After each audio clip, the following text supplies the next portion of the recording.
Барлықтарыңызға сәлем. Бүгін тақырыпты көріп тұрғандарыңыздай тез арықтаудың 3-4 әдісімен сіздермен бөлісетін болам. Бұл әдістер шынымен практикадан өткен, сіздерге бірден прямо ешқандай күмәнсіз пайдасын тигізеді деп айта аламын. Егер де сіз шынымен де арықтағыңыз келсе, онда бұл видеоны соңына дейін қарап, каналға тіркеліп, лайк басуды ұмытпаңыздар. Давайте кеттік, бастайық, иә.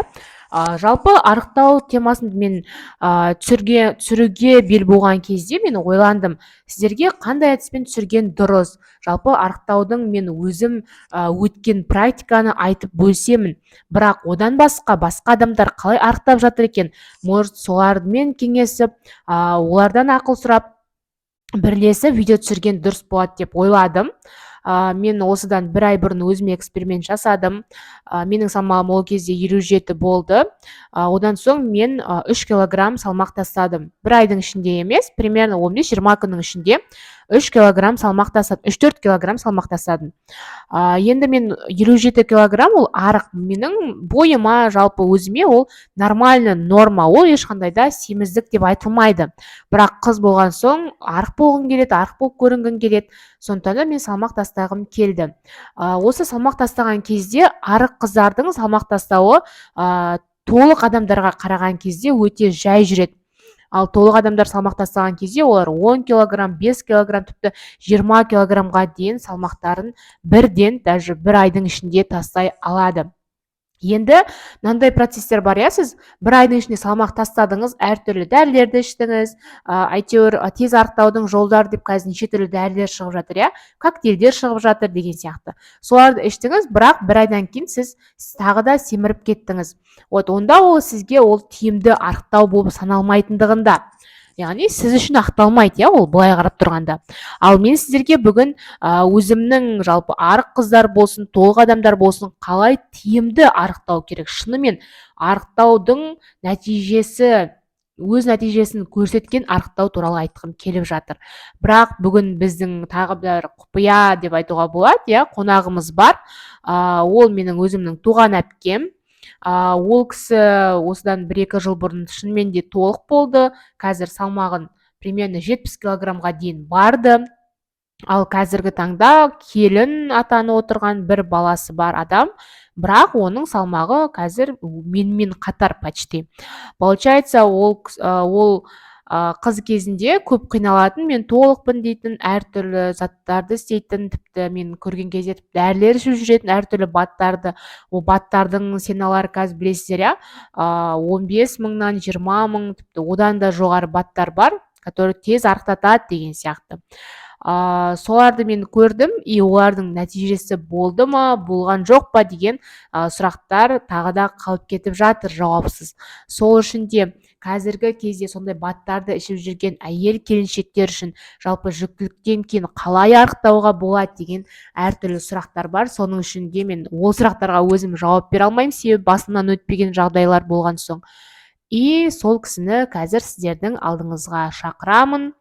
Қошемет пен Нұршат ханымды ортаға шақырайық, иә, бірге. Біздің көптен күттірген қонағымыз да келіп жетті. Енді мен осы кезде көп қыздар болсын, жігіттер болсын, әпкелеріміз болсын, салмағым көп, мен семізбін деп өзін есептейді. Бірақ медицинаның тілімен айтатын болсам, белгілі бір формула бар. Қазір осыны тастап кетемін формуланы. Сол формулаға өзіңіздің салмағыңызды, бойыңызды салып қарайсыз. Сізде 18-20 немесе 21 болатын болса, это норма сіз үшін. Ал 25-30 аралығы семіздік, одан әрі қарай уже ол семіздіктің степендері болып кетеді. Сол формулаға бірінші салып көріңіз өзіңізді. Одан соң сіз семізсіз ба, семіз емессіз ба, солмен өзіңізді анықтап аласыз. Одан кейін соған сәйкес амалдарды, біз айтқан амалдарды қолдансаңыз, онда міндетті түрде арықтайсыз. Ол арықтау тек қана семіздіктен арылу емес, иә, спортпен айналысу немесе басқа деген сияқты, ол тек қана сіздің арықтауыңыз үшін жасалатын амалдар емес. Ал спорт немесе қазір біз айтатын амалдардың барлығы ол салауатты өмір салтын ұстануға бірден бір себеп деп айтуға болады. Ендеше тікелей сұрақтармен бастап кетейік, иә. Сіз бастапқы кезде, мысалы, қазір сіз келінсіз, бір баланың анасысыз, осы қыз кезіңізде салмағыңыз ең жоғарғы семізбін деген кезде салмағыңыз қанша болды?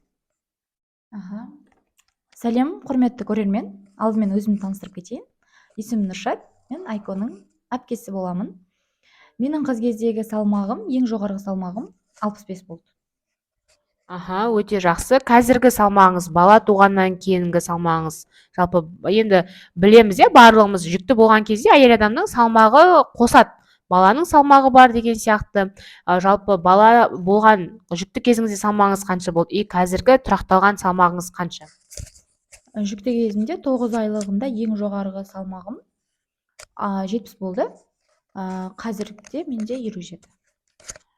Жаңағыдай сіз мысалы тұрмысқа шыққанға дейін енді 65 болдым деп жатсыз, әлде тұрмысқа шығар алдында сіз салмағыңыз қалай болды жалпы? Жүкті болмас бұрын қыз кезіңізде тұрмысқа шықпай тұрып салмағыңыз қанша еді?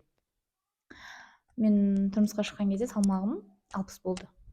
Ал көтерген кездегі салмағым 58. Хорошо, біз көріп анықтап алдық. Енді қазіргі кезде менің апамның салмағы 57 килограмм. Получается, 57 ол нормальный, себебі бойы өзі 153-154. Ал ондай бойға салмақ это норма. Себебі бізде боймен салмақ қатар жүреді. Сол арқылы біз анықтаймыз семіздіктің деңгейін деген сияқты. Получается, сіздің индекс көрсетіңіз қазір 21-20 деп айтуға болады. Енді жалпы 65 килограмм салмақтан қалай арылдыңыз? Себебі мен айтып өттім жаңа оқырмандарыма сіздің әртүрлі баттар қолданғаныңызды, жалпы сол баттардың қаншалықты әсері болды, соған жауап берсеңіз. Себебі қазіргі кезде көптеген қыз-келіншектер бар, которые үйінде бала шаруасымен, баламен жүргеннен кейін арықтауға уақыт таппай жатады да, и олар әртүрлі баттарды ала салады, себебі олардың эффектісі көп деп көп мақтап жатады. Соның қаншалықты шынайы екендігін айтып өтсеңіз оқырмандарға. Рахмет сұрағыңызға. Негізі ол баттардың ешқандай пайдасы жоқ шындығында. Ол жай ғана адамды психологиялық сендіру ма, қалай өзін алдау деп айтамын бекен. Қысқасы, олардың ешқандай пайдасы жоқ. Мен қолдандым, мен де алдым қыз кезімде, алып ішіп. Сол жаңағы адам оңай затқа жүгіреді ғой, алсаң оңай тез болса барлығы деп. Бірақ олардың ешқандай да пайдасы болған жоқ. Негізі маған көмектескені спорт және тұрақтылық. Спортпен айналысып, сол 2 айдың ішінде 5 килограмм тастадым. Көріп тұрғандарыңызда 2 ай біз көріп жатамыз 7 күннің ішінде 7 килограмм салмақ тастау немесе 1 күннің ішінде 5 килограмм салмақ тастау деген сияқты әртүрлі зат көріп жатамыз. Бірақ менің апам өзі 65-тен 5 килограмм 2 айда тастаған. Бірақ тек қана сіз спортпен айналыстыңыз ол кезде, басқа батты алмағанда, батты қоспағанда бат ешқандай көмек тиген жоқ. Жоқ, баттың ешқандай көмегі тиген жоқ. Ол айтады, мысалы, бат ішесің, сосын жаңағы сен тамақтан тыю үшін негізі айтады да, ол бат сен тамақтан тыйдыртады деп, сен жаңағы тамақ ішкің келмей қалады, аппетитіңді жойып тастайды деп айтады да. Бірақ мысалы мен ол кезде соны ішіп жүрсем де тамақ жегім келе береді. Шындығында да. Енді айтады ғой, арықтаған кезде ең оңай жол ол деген аузыңды тыю деп та. Негізі ол да бар, бірақ тек аузы тыюдың өзі көмектескен жоқ. Мысалы, спортпен айналыспасаң, бәрібір көмектеспейді екен. Өте жақсы. Енді мен айттым сіздерге өзімнің нәтижеммен де бөлсем деген сияқты. Мен де осы 1 ай бұрын өзіме эксперимент жасаған болатынмын. Мен 15-20 күннің ішінде 3-4 килограммды салмақ тастадым. Мен 2 ай жүрген жоқпын. Мен бірақ сол эксперимент жасаған кезде осы арықтаудың тиімді тәсілдерін таптым да. Бірінші тәсіл осы апам айтып отырғандай, ол міндетті түрде спорт. Спортпен айналысу не только арықтау үшін, сіздің салауатты өмір салтын ұстануың үшін. Одан соң мен дейтін қанша жылдан бері спортпен айналысып келе жатырмын, и мен 55 салмақты ұстап келіп жүрдім. И бірақ бізде енді универ болған соң, сабақ болған соң жетіспейсің спортпен айналысып, и сондықтан әртүрлі фастфудтарды жейсің, дұрыс тамақтанбайсың, и сондықтан мен салмақты жинап алдым 57-ге дейін. И одан соң 54-ке дейін арықтауымның бірден бір себебі осы тамақтан тыю болды. Получается, бірінші арықтағыңыз келсе, сіз спортпен айналысуыңыз керек. Екінші, ол тиімді тамақтану керек. Бізде тамақтанудың түрлері көп. 2 мезгілдік тамақтану, 3 мезгілдік тамақтану деген сияқты. Жалпы сіздің қазіргі тамақтану әдісіңіз қандай? Енді сіз айтып жатсыз, салмағым 57 деп жатсыз, иә? Қандай тамақтарды қолданасыз? Осы семірмеу үшін тек қана спорттың ғана пайдасы тимейді деп жатсыз ғой өзіңізде. Иә. Негізі фастфудты қолданбау керек. Қазір мен азайттым фастфуд қолдануды. Студент кезімде 2 күннің бірінде фастфуд жей беретінмін шындығында. Ал қазір фастфуд дегенді бір айында, 2 айда бір көреміз мысалға да. Вот біріншісі сол фастфудты азайту, сосын екіншісі суды жиі көбірек ішу. Осы суға байланысты айтқым келеді. Біз білеміз, иә, суды көп ішу керек екендігін. Ең бірінші, судың да ішудің өзіндік бір мөлшерлері бар. Мысалы, сіздің салмағыңыз 60 килограмм болса, сол 60 килограммға 30-ды көбейтесіз, сол кезде қанша күніне су ішуіңіз керек екені шығады. Соны күнделікті ішуіңіз керек. Ол су тек қана сіздің арықтауыңызға емес, сонымен қатар өзіңіздің салмағыңызды, жалпы өзіңіздің денсаулығыңызды бір қалыпты деңгейде ұстауға өте көмегін тигізеді.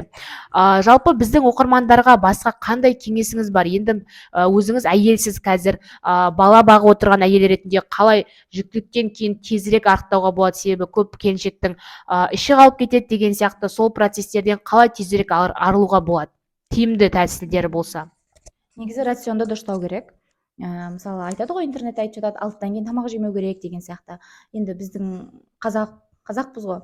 Қонаққа барамыз мысалға, күнде 6-та жемейсің, точно да, 6-тан кейін де жей бересің мысалға. Бірақ сол жатқанға дейінгі бір кем дегенде хотя бы 2 сағат бұрын тамақтанған дұрыс та. Негізі интернетте мысалы 3-4 сағат бұрын тамақтаныңыз деп айтып жатады. Мысалы, сіз 12-де ұйықтайтын болсаңыз, 8-де тамақ жеп алыңыз, или 10-да жататын болсаңыз, 6-да тамақ жеп алыңыз деген сияқты. Бірақ мен айтар едім, енді біздің менталитетте хотя бы бір 2 сағат бұрын ұйқыға жатпай тұрып, сол тамағыңызды ішіп алыңыз да. Сосын кешкі тамаққа жаңағыдай ауыр тамақтар емес, бір жеңіл желпі, сосын міндетті түрде салатты қоссаңыз деп айтарым. Қазір сіз спортпен айналысып жүрсіз ба? Енді мысалы көптеген келіндеріміз бар, өзін ұмытып кетіп жатады, үй шаруасы дейді, мысалы кешкі тамақ дейді, посуда дейді. Сонда қай кезде олар спортпен айналысу керек? Негізі сылтау ғой, спортпен айналысу уақыт таппаушы. Егер айналысқың келсе, міндетті түрде сен табасың. Мен мысалы күнде емес, аптасына 3 рет. ютубтан түрлі видеолар бар, соларды қосып қойып, бір жарты сағаттай айналысам. Себебі одан көп айналысуға уже уақыт жоқ. Бөпем жылап қалады деген сияқты сондай. Өте тамаша. Көріп тұрғандарыңыздай, ешқандай да барлығы сылтау екендігі, барлығы өз қолыңызда екендігін анық болып тұр. Жаңағы тамақтануға келетін болсақ, шынымен жаңа мен өзіме эксперимент жасадым деп айттым ғой. Сол кезде мен тоже 2 мезгілдік тамақтануға көштім. Таңертең 10-да тамақ ішем, и 5 пен 6-ның арасында екінші тамақтануым болды. Осылай жүріп мен 4 килограмм салмақ тастадым. Получается, біз қарапайым қазақ ретінде аузымыз тынбайды да, жей береміз, жүріп та жейміз, отырып та жейміз, түн болса тағы тұрып шай ішеміз деген сияқты. И арықтамаймын деген сылтаулар осы кезде шығады. Егер де сіз осы дұрыс тамақтану мезгіліңізді 3 мезгіл дедіңіз бе, тек қана сол кезде тойып тамақ жеңіз, одан кейін басқа мезгілде тамақ жемеңіз. Кешірерсіз, тойып емес. Тойып жеу міндетті емес. Жалпы айтады ғой мұсылманда, асқазанның жаңағы 3-тен 1-ін суға, 1-ін ауаға толтырып қой деген сияқты. Сол үшін негізі тойып жемеу керек. Өз адамға негізі сигнал 20 минуттан кейін барады екен. Тамақ жеп болған соң 20 минуттан кейін асқазанға сигнал бар екен, сен тойдың деп. А сен білмейсің да, жей бересің. Вот, сол кезде осы 3 мезгіл ба, сол 3 мезгілде өзіңіздің қалаған затыңызды жеңіз, ал басқа кезде жеудің қажеті жоқ. Түнде тамақ жеу мүлдем сізге рекомендация берілмейді. Получается, арықтау ол өте маңызды. Егер де сіз мысалы фастфуд, бізде мынандай, адамда күнделікті жеудің өзіндік калориясы бар. Ал сіз 1 стакан кола немесе 1 бокалашка кола немесе чипсиді жейтін болсаңыз, онда 1 күндік калорияңыз сонымен ақ кетіп қалады. И бізде артық калория ол бізде углевод болып жиналады. Ал артық углевод ол бізде жыр, яғни май болып жиналатын, сол біздің ішіп жатқан колаларымыз, әртүрлі чипсиларымыз ол бізге май болып жиналатын солар.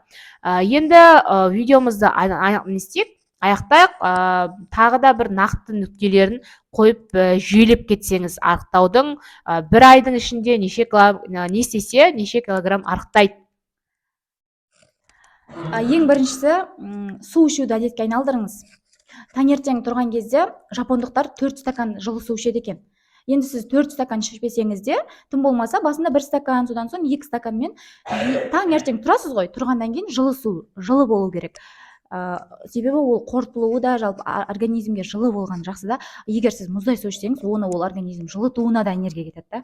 Сол біріншісі. Содан соң айтады, мысалы, 2 литр су ішу керек дейді. Бірақ оның ішінде бізде айтады, сок ішіп жатырмын ғой, шай ішіп жатырмын ғой, вот осының барлығы су ғой дейді. Негізі олардың барлығы су болып есептелінбейді. Сіз таза су ішіңіз да. Суды ішкен кезде де жаңағыдай қайнатып емес, құр өзін ішкен негізі пайдалы екен. Себебі қайнатқан кезде оның ішіндегі организмге пайдалы витаминдер өліп қалады екен. Вот осы бір. Екіншісі, міндетті түрде спортпен айналысу керек. Аптасына қанша рет, кем дегенде хотя 2 рет айналысу керек спортпен. Жаңағы сол екіншісі. Үшіншісі, жаңа тамақты азайту керек, енді тамақ жеуді азайту керек. Аз-аздан жиі жеңіз, мысалы 5 рет жеңіз, бірақ аз-аздан, тойып емес. Төртіншісі, әрекет қой. Әрекет жаңағы жата бермеу керек да, қозғалу керек, движение керек, бір кішкене. Мысалы, вот сол. Енді осыларды істесе біздің оқырмандарымыз қанша килограмм тастай алады? Бір айда ма? Иә. Бір айдың ішінде кем дегенде бір 2 килограмм тастай алады точно. Мен енді қосып кетейін, осы кезде жалпы арық адамның арықтауы ол өте көп уақыт алады. Егер де біз жағдай баттарды ішсеңіз, сізге белгілі бір тиімді өзіндік жақтары болуы мүмкін, бірақ ол сіздің кері семіріп кетуіңізге әбден мүмкін. Ал егер сіз тұрақты түрде арықтап, одан соң оның нәтижесін ұзақ жылдар бойы сақтағыңыз келетін болса, онда осылай жай-жайдан арықтағаныңыз дұрыс. Менің өз практикамнан келіп шығатын болсақ, сіз осы, мен қазір тағы да қосып кетейін, бірінші жаңадай су ішу, екінші спортпен айналысу. Спортпен айналысқан кезде мында скакалка қойдық, скакалканы секіру ол қиын емес. Күніне 20 реттен 50 реттен жайлап қосып отырып секірсеңіз болады. Одан соң разминка таңертең растяжка жасаңыз, и күнделікті әртүрлі ішіңізге арналған жаттығулар бар, қолға арналған жаттығулар, аяққа арналған жаттығулар бар. Солардың барлығын 15-20 минут жасаңыз. Одан соң ең маңыздысы қазіргі таңда фастфудты азайтыңыз. Тәттіні азайтыңыз, шекерді жемеңіз.